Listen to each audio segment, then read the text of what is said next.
Salut tout le monde, aujourd'hui on est à Bruxelles et on vient rendre visite à nos clients Stoom, un super client avec qui travailler, c'est un shop de streetwear et de skateboard. On vient leur rendre visite, on va les interviewer pour savoir un petit peu plus qu'est-ce qui fait que c'est un shop aussi cool. On va aller checker ça maintenant, allez.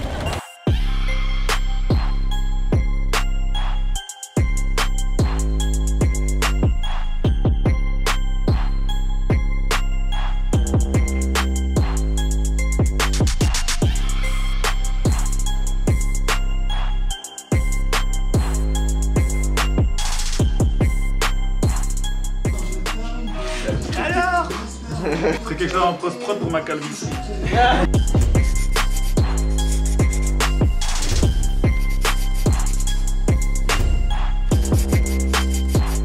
C'est parti.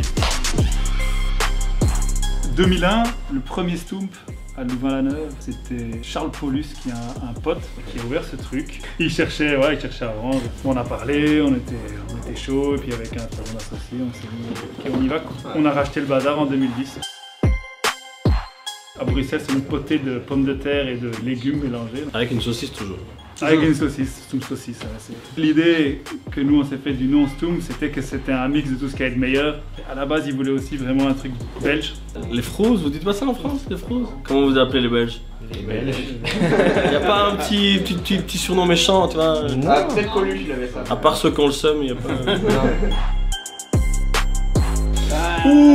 Pas évident. On a tous les trois du Carhartt, donc... Je suis très team Carhartt. Moi j'ai du Vans aussi, moi je suis grand fan de Vans. Chaussures Vans, vêtements Carhartt.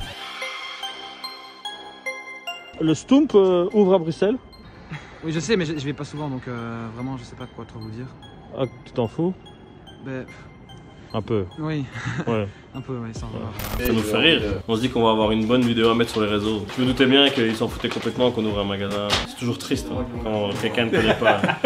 Quand tu rencontres quelqu'un dans ta vie et que tu lui dis ouais, je travaille au Stoomp. Ah, c'est quoi, c'est un restaurant? Là, t'as un peu mal. On s'est dit qu'on arrêtait d'ouvrir des magasins pendant un petit temps là. Et donc là on va essayer d'optimiser et de faire fructifier ce qui existe déjà. Ce qui veut dire c'est qu'on va essayer de devenir riche. Voilà, on va enfin essayer de faire de l'argent.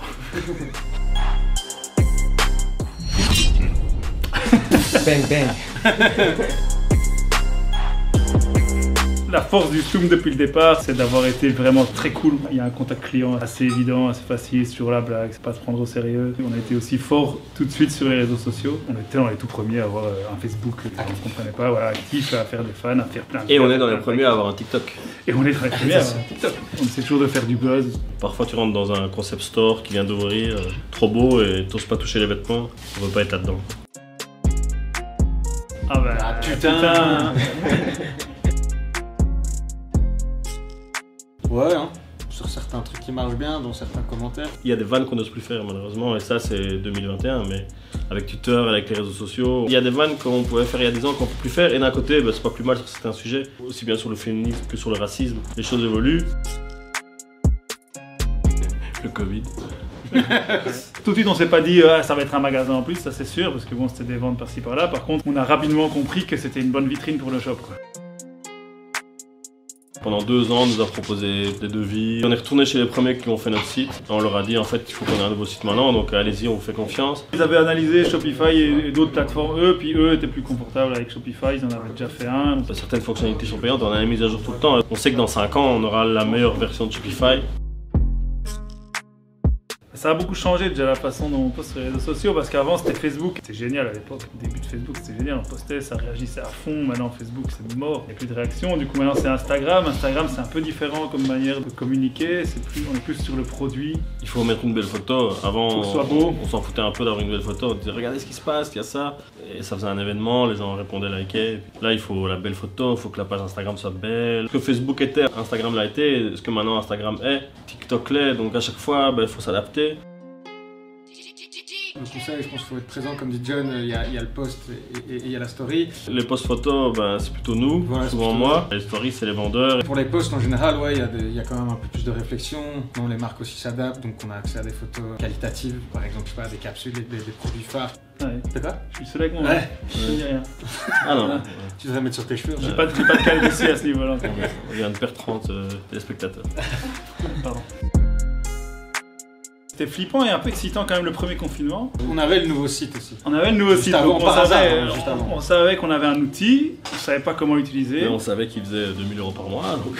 Voilà, donc après on s'est dit ok, combien il faut qu'on fasse par jour pour survivre. On s'est dit ok, on s'est mis un chiffre en tête. Bon évidemment ça a été un coup de grosse promo au départ. Et puis petit à petit on a viré les promos et ça a continué. Et puis là, après on s'est fait contacter par une première agence qui nous a dit mais on peut vous aider les gars. Et du coup c'est comme ça qu'on est entré en contact avec des gens comme vous. Pour la première fois et se rendre compte qu'ok, c'est vrai que c'est compliqué. Le Covid a fait qu'on n'a pas eu le choix. C'était ça ou rien, même si l'État a donné des primes. Mais il fallait qu'on continue à commander de nouvelles choses, il fallait qu'on continue à avoir des arrivées, il fallait qu'on continue à payer les fournisseurs. Et s'il n'y avait pas eu le Covid, je pense honnêtement qu'on ne serait toujours pas rentré dans le game d'investir de l'argent dans de la pub pour faire des ventes.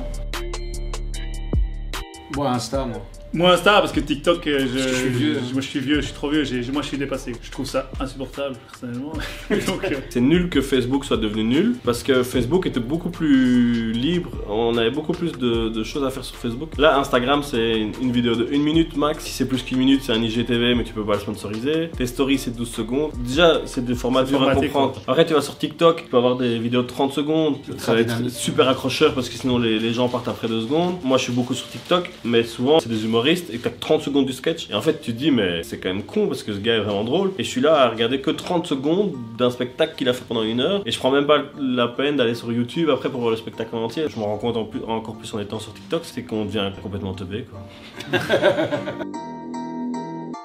Non, on s'en est rendu compte avant, on savait qu'il fallait faire de la pub, on a toujours d'ailleurs fait de la pub en fait, de façon très bourrin, donc très ouais, on met 300 balles là, et on y va, ça rapporte 0, wouhou, et on recommence, on y va, vas-y, prends 1000 €, vas-y. Et voilà, ça c'était la façon si on mettait, on mettait 50 € sur une publi avec une veste et qu'on avait vendu une veste dans le monde, on disait ça marche. Ça marche. Donc voilà, on s'est toujours dit qu'il fallait faire de la pub.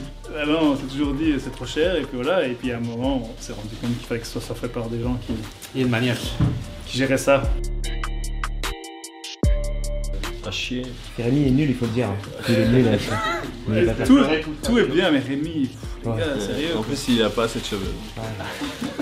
Après, c'est vrai que je sais pas s'il a besoin d'être tout nu quand on est en visio. Pour être tout à fait honnête, c'est frustrant parce qu'à la base, tu te dis putain, c'est quand même pas compliqué quoi. Et on avait des discussions pour être tout à fait honnête, on se dit mais vraiment est-ce qu'il faut payer ça par mois? Mais en fait c'est un putain de travail. On s'inquiète même pas du fait que des ventes vont être générées et correctement par une pub qu'on investit parce que vous vous en occupez, donc rien que ça c'est un soulagement. Franchement à ce niveau là on est super content, on communique super bien, vous êtes ouverts à nos conneries, à nos délires et parfois j'explique à des potes ce qu'on fait, comment on fonctionne et ils comprennent pas, c'est juste pas notre métier, on est satisfait. Bon, moi je dirais ton contact, enfin le contact qu'on a avec toi. La réactivité. Hein. Ouais. Moi je dirais la disponibilité aussi. Je dirais aussi la transparence dans les explications et aussi le fait de transmettre, le fait de nous expliquer, de dire ben voilà c'est comme ça que ça se passe, c'est comme ça qu'on va faire, c'est comme ça que ça fonctionne. C'est bien pour faire des liens, tu dis ok, tu commences Facebook, quand tu captes un peu c'est quoi le principe, Facebook, Instagram, tu fais un lien, tiens il y a TikTok, on peut faire quoi avec TikTok, tu creuses, ok, tu peux commencer un dialogue avec même des terminologies, des manières de faire, et on peut dire tiens Rémi comment on peut faire pour faire ça, cette acquisition, ce machin. Mais au final on comprend et on sait, et donc c'est ça qui est bien quoi. Ouais, ça c'est John, hein. Ça, on peut, ça il faut lui accorder. Hein. Un peu trop. Dans le borderline, parfois il faut. Parfois je pars dans le Patrick Sébastien. On a toujours voulu avoir cette espèce de second degré aussi. Efficacité, rentabilité, communication, transparence. Voilà. Recherche de solutions aussi. Par exemple TikTok c'était assez nouveau, je pense que c'était assez nouveau pour vous aussi. Par exemple le fait que ça marchait pas en Belgique, bah, du coup on a cherché ensemble des solutions. Tu contactais des gars qui étaient là-dedans, qui étaient chez TikTok, qui étaient chez Google, qui étaient chez machin pour justement essayer de capter ok comment on peut faire, qu'est-ce qui se passe là, on a un problème. C'est pas juste après non ça marche pas, on va attendre que ça marche. Tu vois,